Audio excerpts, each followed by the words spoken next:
Tiens, j'entends la petite famille qui s'active dans la maison. Comme tous les dimanches, il est temps de se préparer avant de partir pour une nouvelle semaine de travail.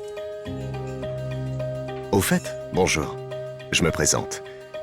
C'est moi là, taille 44, cuir pleine fleur naturelle, hydrofuge, embout à coque de protection, tige anti-perforation et semelle antidérapante. Bref, je suis ce qu'on fait de mieux en matière de bottes de sécurité. Lui, c'est Pascal, mon propriétaire.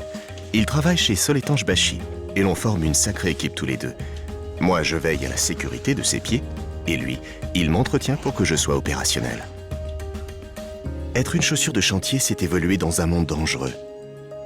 Du haut de leur vision panoramique, les gens n'ont pas conscience des pièges qui se profilent au ras du sol, à notre niveau. Ce sont pourtant eux qui pilotent et nous qui suivons.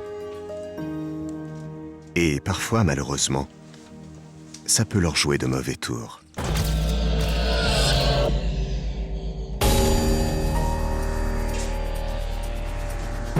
On se croit toujours à l'abri.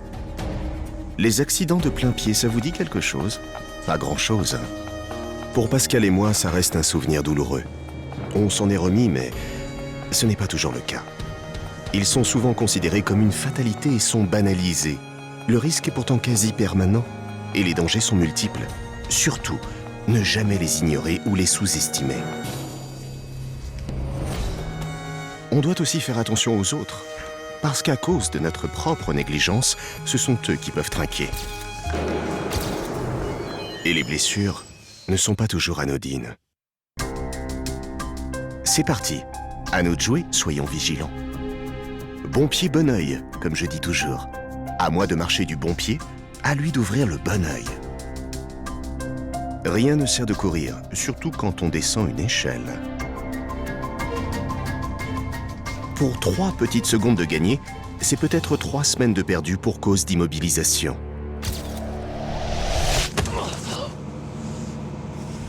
Alors, à choisir. Et voilà, je ne serai pas resté propre très longtemps. Remarquez, ça fait partie du job. Heureusement, je suis équipé tout terrain et j'ai l'habitude des environnements boueux. D'ailleurs, l'habitude, il faut s'en méfier, car on relâche vite son attention par excès de confiance. Et c'est là que tout peut déraper.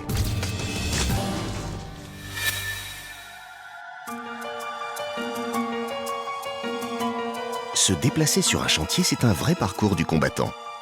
Les plateformes de travail sont souvent en mauvais état et les risques d'accident sont omniprésents.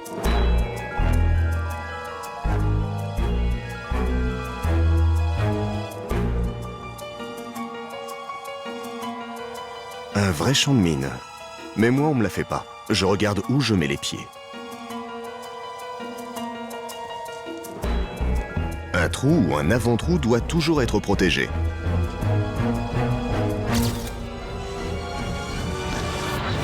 Sinon, bonjour les dégâts.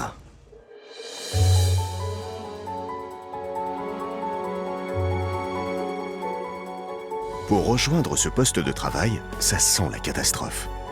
Ce n'est pas le pont de la rivière Kouaï, mais question franchissement à risque, ça y ressemble. Moi, je ne m'y engagerai pas sans sécurisation de la zone de travail.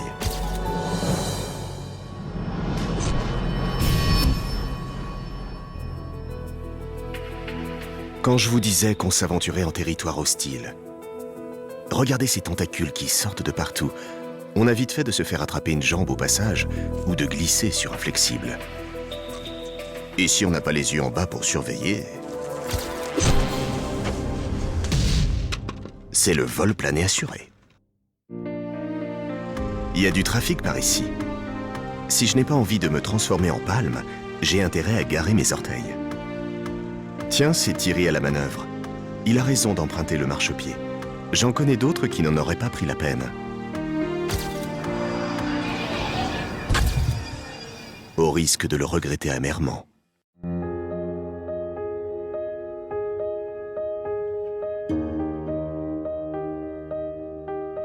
La journée est terminée. C'est l'heure de rentrer à l'hôtel. Mission accomplie en toute sécurité. La routine, quoi. J'ai hâte de passer sous le jet pour me refaire une beauté. Ça, c'est la femme de Pascal qui l'appelle. Comme tous les soirs, elle s'inquiète. Et avec les enfants, elle attend de ses nouvelles.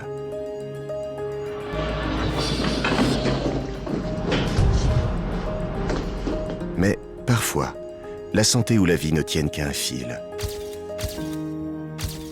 voire qu'à un simple coup de fil.